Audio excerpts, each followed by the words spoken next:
NetherRealm Studios has produced that WWE mobile game, and Xavier Woods has showed up as Raiden in that game.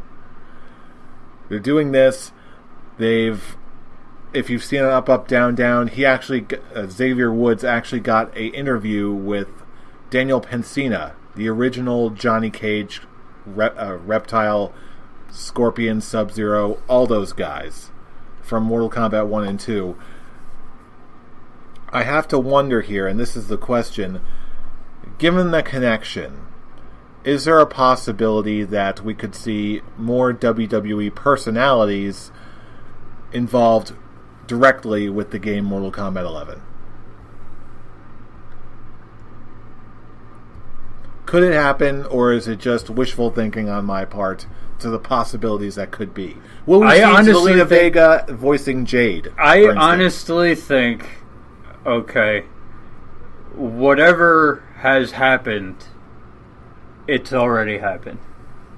Okay, if they say, if Ronda Rousey is Sonya Blade, all that's already been done.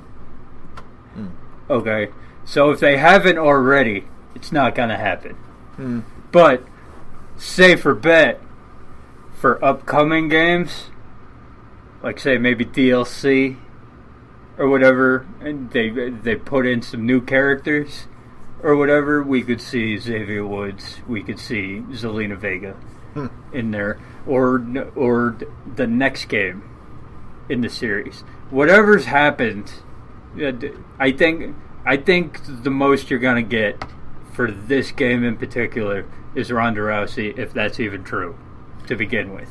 Well, as of tomorrow, we'll find out. This is probably going to go up Thursday or Friday. So by the time this episode goes out, you're going to know the answer already. Yeah, this is being taped on Wednesday night. So by the time this goes up, you'll already know. All I care about is having Reptile and Kotal Khan confirmed. Just do it, please. If that's what we get, then this is my reaction. If I don't get that, then this is my reaction. Okay, reactions are canned. Let's do it. Let's move on to this week in wrestling already. Starting things off with Monday Night Raw. And I don't know about you, but I didn't see this coming. Braun Strowman getting removed from his match at the Royal Rumble with Brock Lesnar. I did see this coming because, first of all, I don't think he's actually been cleared to return to the ring. Yes, it came out that that he hasn't been cleared yet for his injuries and all that, which makes sense, but even so, not a good look for the Beast. But, okay, it's not a good look, but it's also a blessing in disguise. Okay, that I will agree. Because this just showed exactly what was going to happen at the Royal Rumble if he had been cleared. Okay, if he was going to become the champion, okay, they wouldn't have removed him from the match. They would have found a way to get him in. Okay, this just confirmed that Strowman was going to get beat by Brock Lesnar clean for the third time. And you know what? Okay. I didn't really want to see that, so and at that blessing in disguise. And at that point, okay, his big man cred, his legacy has been tarnished in the last few months. It really has. I wish you weren't right. So I don't think anybody else wanted to see the match to begin with, because it's happened so often in the last little bit. Yeah, so we're gonna do Braun Strowman versus Brock Lesnar again. Ugh. That's how that went. So give us something better. It's actually something better we got. It's a blessing in disguise, and I love the way that they actually did it. Okay, put Baron Corbin on our screen again, but whatever. That's it. Yes. It also gave us that song from Elias, which was great. Vince McMahon doing what Vince McMahon does with his face. That's great. Okay, and I like the fact that I just like how they actually pulled it off. It wasn't one of those like, oh, Braun Strowman hasn't been cleared. So he's not going to be able to compete. We need to choose a new guy. They actually did it storyline wise. So. And we got a damn entertaining match out of it, too. Yeah, for the number one contender. They did it storyline-wise, and it's a story that makes sense. Because Baron Corbin has been... Braun Strowman and Baron Corbin have just been fucking with each other for the last month and a half, 2 months. Okay. Baron Corbin sees a limo. He knows it's Vince McMahon's limo. Who shows up in a limo anymore? If it's not... No chance. Exactly. So he gets in the limo. Braun's gonna Braun. That's it. Braun's gonna Braun. Baron Corbin knows that Braun's gonna Braun. So you know he tipped off Vince McMahon at the same time. So it's just... And it was the beginning 15 minutes of Raw that is so completely different from the beginning 15 minutes of Raw that we've had for the last 6 months now, that automatically you're like, huh, that was actually fun. Okay, even though you might not have liked that it caused the removal of Braun Strowman, because we all love Braun Strowman here. Mm-hmm. He's tarnished in the last few months, but we still have love for the big man. Mm-hmm. We don't like when he gets taken away from title opportunities. Mm-hmm. But if you're going to do it, okay, at least make it entertaining. And this was actually entertaining. Yes, absolutely.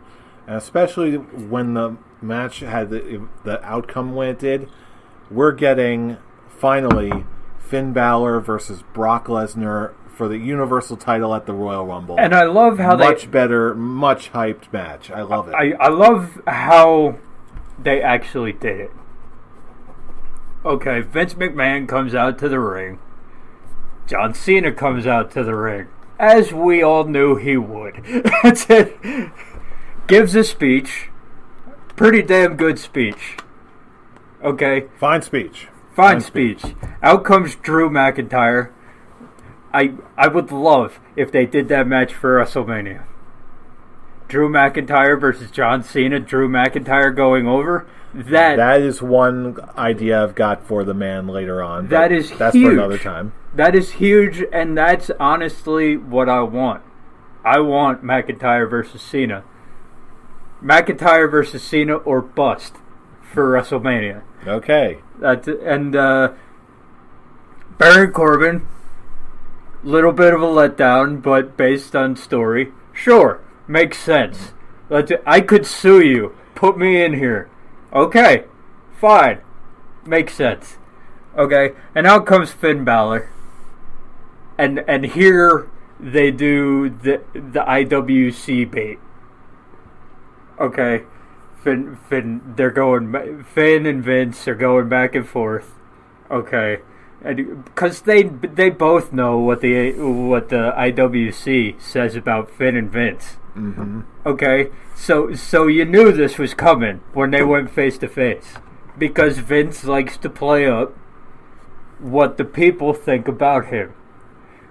There's a lot of meat in this ring. I was like, that's weird.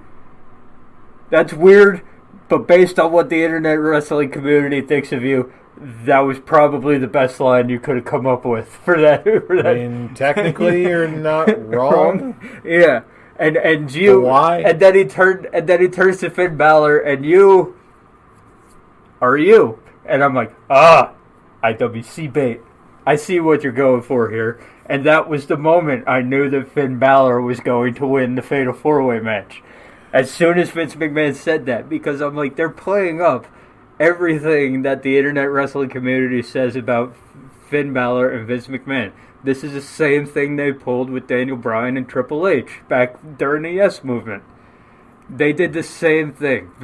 Triple H played up what the IWC thought of Triple H, okay, and Daniel Bryan played up to what the IWC thought about Daniel Bryan, okay, and this is the same thing. The only difference is we know the outcome. Finn Balor isn't walking into WrestleMania as the Universal Champion. It's not happening. Okay, he could show up as a demon, and the match is going to go for 12 minutes instead of 8. That's what that's going to be. This is the same. This is going to be the star-making performance for Finn Balor, but he's not going to.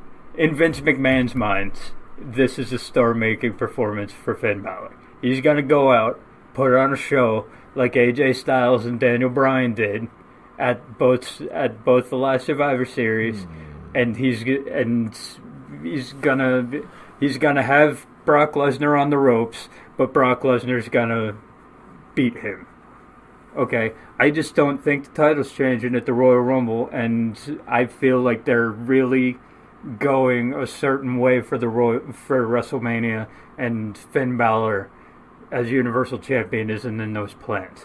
But, okay, just being in the match itself, let's face it, he was going to be doing nothing going into the Royal Rumble. And if he was in the Royal Rumble, he was just going to be another guy in the Royal Rumble doing probably making it to the Final Four and losing again. Okay, but now, he's in a high-profile title match that people are going to be talking about because it's Brock Lesnar. And Brock Lesnar gets talked about outside of wrestling fan bases. Mm-hmm. So now, whether Finn Balor wins or loses, his name is shot into the stratosphere just by facing Brock Lesnar. So, do I expect him to win? No. Okay, but, he beat Jinder Mahal to actually get into the Fatal 4-Way match. As soon as Jinder Mahal picked Finn Balor, first of all, the talking, when Vince McMahon started going in on Finn Balor, I was like, okay, he's going to the Royal Rumble. They wouldn't even do. Vince would have said what he said while he was standing in the apron, when he was in the middle of the ring, if Finn Balor wasn't going to be going to the Royal Rumble to face Brock Lesnar. Okay, but instead he actually went up to him and started talking shit to his face. Okay, so I'm like, okay, that is 100% confirmed that Finn Balor is going to the Royal Rumble. Then, just to add on top of that, Jinder Mahal comes out in the back, and Vince McMahon says, you can pick anybody to face. And if you win that match, you go to the Fatal 4-Way. And he picks Finn Balor, because of course. That's it. So, that one was plainly obvious. So now it's completely obvious. And here's where I switch tactics and say thank you to John Cena. Put him over big.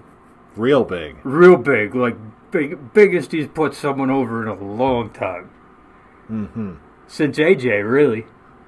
Pretty much. Okay, and talk about Cena, the mid-2000s and early 2010s, all you want, but all I've been seeing from this guy for the past 2 years is, if you're good enough, I'll put you over. That's it. To his credit, he is good at that. So it's one of those, you still got Drew McIntyre looking like a beast.